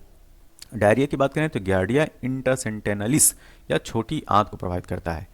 पेंसिलिन, ठीक है, पहली अगर एंटीबायोटिक आपसे पूछा जाए तो वह पेंसिलिन है। पेंसिलिन की खोज अलेक्जेंडर फ्लेमिंग ने किया था, और मलेरिया पीड़ित व्यक्ति के रुधिर में मलेरिया परजीवी प्लाज्मोडियम की खोज लेवरन ने किया था। किसने किया था? लेवरन ने। मलेरिया का वाहक मादा एनाफिलीज मच्छर होती है, ठीक है। तो अगर मलेरिया का कैरियर कौन होता है तो मच्छर होता है, तो मच्छर में कौन सा? मादा एनाफिलीज। फंगस के द्वारा जो होने वाले मानव में जो रोग हैं उनके बारे में देखते हैं। दमा, जो अस्थमा है वो एस्परजिलस फ्यूमिगेटस के द्वारा होता है। एथलीट फूट टीनिया पेडिस या ट्राइकोफाइटोन के द्वारा होता है। गंजापन या बार्डनेस टीनिया कैपिटिस के द्वारा होता है। दांत जो होता है ट्राइकोफाइटोन माइक्रोस्पोरम के द्वारा होता है। मलेरिया से प्रभावित होने वाला जो अंग है वो स्प्लीन है। मलेरिया के उपचार हेतु क्लोरोक्विन और कामाक्विन इत्यादि औषधियों का प्रयोग किया जाता है। ऑस्टियोपोरोसिस हड्डी का एक रोग है जिसमें हड्डियां जीर्ण हो जाती हैं, मतलब कि कमजोर हो जाती हैं। सेलुलर बेसिलाई नामक जीवाणु से भोजन फूड पॉइजनिंग होती है। और इटाई रोग जो है वो कैडमियम की वजह से होता है, ठीक है। कैडमियम की अधिकता हो जाने से इटाई रोग होता है, और ये प्रश्न जो है अक्सर पूछा जाता है, तो वेरी इंपॉर्टेंट में इसको रखिए, ठीक है, वेरी इंपॉर्टेंट। फेनिलोकिटोन्यूरिया एक प्रकार का जो है वो हेरिडिटल डिजीज है, ठीक। फेनिलकीटोन्यूरिया में मनुष्य का मस्तिष्क क्षतिग्रस्त हो जाता है और मानसिक जड़ता की स्थिति उत्पन्न होती है, ठीक है। तो मानसिक कमजोरी जो है वो फेनिलकीटोन्यूरिया की वजह से होता है, जिसमें डैमेज क्या होता है? इसमें डैमेज जो होता है वो ब्रेन होता है, तो ब्रेन जो है वो डैमेज होता है। बीसीजी का टीका जो है वो तपेदिक से बचाव के लिए होता है, ठीक, टाइफाइड के लिए बीसीजी का टीका लगाते हैं। ब्लू बेबी सिंड्रोम रोग से बच्चे तब प्रभावित होते हैं जब जल में नाइट्रेट की मात्रा, ध्यान दीजिएगा, जब जल में नाइट्रेट की मात्रा 10 ppm मतलब कि 10 पार्टिकल पर मिलियन से अधिक हो जाता है, ठीक है। तो पोटेशियम की कमी से निम्न रक्तचाप, लो ब्लड प्रेशर की बीमारी हो जाती है। दिल का दौरा पड़ने के पहले घंटे को गोल्डन आवर बोला जाता है। अगर आपसे पूछा जाए कि गोल्डन आवर क्या है, तो दिल का दौरा का जो पहला घंटा होता है, ठीक है, उसको गोल्डन आवर बोलते हैं। और इसमें अगर ट्रीटमेंट मिल जाता है तो व्यक्ति की जान बच जाती है। ट्यूमर संसूचित करने में आर्सेनिक 74 मतलब कि ट्यूमर का पता लगाने का आर्सेनिक 74 का यूज क्या होता है? परिसंचरण तंत्र में रक्त के थक्का का पता लगाने के लिए सोडियम 24 का। कैंसर के उपचार के लिए कोबाल्ट 60 का प्रयोग करते हैं। कोबाल्ट 60 और गोल्ड 198 का प्रयोग किया जाता है। और थायराइड संबंधी विकृतियों के उपचार के लिए आयोडीन 131 का प्रयोग करते हैं। तथा जीवों मतलब कि पौधे और जंतुओं के अवशेषों मतलब कि उनके जो रिमेन्स का पता लगाने के लिए कार्बन 14 का प्रयोग किया जाता है, ठीक है। फॉसिल्स की आयु पता करने के लिए कार्बन 14 का इस्तेमाल किया जाता है। यूरिन में एल्ब्यूमिन की अधिक उपस्थिति एवं उसके प्रभाव से किडनी के फेल हो जाने की आशंका होती है। अब हम कुछ अन्य रोगों के बारे में बात करते हैं। हीमोफीलिया के बारे में बात कर लेते हैं। हीमोफीलिया एक आनुवांशिक लिंक संलग्न जो है सेक्स लिंक्ड डिजीज है। हीमोफीलिया में रोगियों में चोट पर काफ़ी समय तक रक्त का थक्का नहीं जमता है। हीमोफीलिया का हीमोफीलिया का प्रारंभ महारानी विक्टोरिया से होने के कारण इसे रॉयल डिजीज भी कहते हैं। हीमोफीलिया रोग का वहन स्त्रियां ही करती हैं, जो कि प्राय पुरुषों में प्रकट होता है। अगली जो डिजीज है मिनीमाटा, यह भी जो है आरओ 2023 में पूछा गया प्रश्न है। मिनीमाता एक तंत्रिका संबंधी रोग है। मिनीमाता रोग शरीर में पारे की अधिकता के कारण होता है। ठीक है, पारे की अधिकता के कारण मिनीमाता रोग होता है। एचआईवी एड्स रोग का कारक जो है वो एचआईवी वायरस है, जिससे श्वेत रुधिर कणिकाएं प्रभावित होती हैं। इसके लिए एलिसा टेस्ट किया जाता है और एलिसा का फुल फॉर्म होता है एंजाइम लिंक्ड इम्यूनोसॉर्बेंट एसे। क्या? एंजाइम लिंक्ड इम्यूनोसॉर्बेंट एसे। परीक्षण एड्स की पहचान के लिए किया जाता है। जापानीज इंसेफेलाइटिस की बात करते हैं तो पालतू सुअर, जंगली चिड़ियां जापानी इंसेफेलाइटिस के विषाणु के पोषक होते हैं, मतलब होस्ट होते हैं। इस विषाणु का संक्रमण मनुष्यों एवं जानवरों में क्यूलेक्स मच्छर के द्वारा होता है। जॉन्डिस की बात करते हैं तो पीलिया रोग में यकृत प्रभावित होता है और पीलिया में बिलिरुबिन पूरे शरीर में फैल जाता है, जिससे त्वचा एवं नेत्र जो है पीले पड़ जाते हैं। स्मॉल पॉक्स की बात करते हैं, चेचक, तो ये वेरियोला वायरस द्वारा होता है और चेचक के टीके का आविष्कार एडवर्ड जेनर, ध्यान दीजिएगा, एडवर्ड जेनर ने किया था। और एडवर्ड जेनर को इम्यूनोलॉजी का जनक कहा जाता है। ठीक है, तो who is the father of immunology? Edward Jenner. Bird flu की बात करें तो बर्ड फ्लू जो है एवियन इन्फ्लुएंजा नामक रोग का प्रचलित नाम है। H5N1 नामक वायरस के कारण बर्ड फ्लू होता है। कुछ अन्य महत्वपूर्ण तथ्य के बारे में बात करते हैं। मनुष्य सामान्यतः दिन भर में 1.45 लीटर मूत्र का उत्सर्जन करता है, मतलब कि 1.25 लीटर। ठीक। अगला फैक्ट, गर्भाशय में विकसित हो रहे भ्रूण को प्लेसेंटा द्वारा पोषण मिलता है। ठीक है, तो जो यूट्रस होता है, यूट्रस में जो भ्रूण एम्ब्रियो जो डेवलप हो रहा होता है, उसको जो न्यूट्रिशन मिलता है वो प्लेसेंटा के थ्रू मिलता है। एल्जाइमर जो रोग है मानव का मस्तिष्क प्रभावित होता है। तो एल्जाइमर डिजीज से मानव मस्तिष्क प्रभावित होता है। एल्जाइमर से मनुष्य की स्मरण क्षमता क्षीण हो जाती है। कीट भक्षी पौधे कीटों को खाते हैं क्योंकि वे शीश मिट्टी में, मतलब कि जहाँ पे इंसेक्टिवोरस प्लांट ग्रो करते हैं, वहाँ पे नाइट्रोजन की कमी होती है। ये भी काफ़ी इंपॉर्टेंट पॉइंट है कि नेत्रदान में दाता की आंख का कॉर्निया, ठीक है, कॉर्निया नामक भाग का उपयोग में लाया जाता है। किसी वृक्ष को अधिकतम हानि उसकी छाल का नाश करने से होता है। क्यों होता है? ध्यान दीजिए, जो छाल होती है वो होती है फ्लोएम की बनी होती है और फ्लोएम जो है वो कंडक्टिव टिश्यू होता है, किसका? फूड का। ठीक है, तो पौधों के भोजन का संचरण जो है फ्लोएम के द्वारा होता है और फ्लोएम जो है उसी से छाल बनी होती है। तो इस वजह से किसी वृक्ष को जो अधिकतम हानि उसकी छाल के नाश करने से होता है। मरुस्थलीय क्षेत्रों में उगने वाली वनस्पतियों को जीरोफाइट कहते हैं। ठीक है, तो मरुस्थलीय क्षेत्रों में जो पौधे उगते हैं उनको जीरोफाइट कहते हैं। अधिक आर्द्रता वाले क्षेत्रों या दलदली क्षेत्रों की वनस्पतियों को हाइग्रोफाइटा कहते हैं। जलीय पौधों को हाइड्रोफाइटा कहते हैं और लवणीय क्षेत्र में उगने वाली वनस्पतियों को हेलोफाइटा कहते हैं। ठीक है, जो सैलाइन वाटर में ग्रो करती हैं प्लांट, उनको हेलोफाइट्स कहते हैं। जलीय पौधों को जो वाटर में प्लांट ग्रो करते हैं उनको हाइड्रोफाइट कहते हैं। सिनकोना पौधे की छाल से कुनैन प्राप्त होता है। अब कुनैन का प्रयोग किसके लिए? मलेरिया के उपचार के लिए किया जाता है। ठीक है, खुरपका व मुंह पका, फूट एंड माउथ डिजीज तथा काउपॉक्स मवेशी में होने वाला विषाणुजन्य संक्रमणीय रोग है। मैड काउ रोग की बात करें तो मैड काउ रोग मवेशियों के मस्तिष्क को प्रभावित करने वाला रोग है। प्रियॉन नामक प्रोटीन मैड काउ रोग का कारक है। पौधे नाइट्रोजन को नाइट्रेट के रूप में प्राप्त करते हैं और वाष्पोत्सर्जन पोटोमीटर से मापा जाता है। ये बहुत इंपॉर्टेंट है। अगर आपसे पूछा जाए कि वाष्पोत्सर्जन जो है वो किससे मापा जाता है, तो वो पोटोमीटर के द्वारा। तो यह वीडियो जो है वह पूरी बायोलॉजी जो है जीव विज्ञान उसको कवर किया। अब नेक्स्ट हम लोग बात करेंगे केमिस्ट्री के बारे में।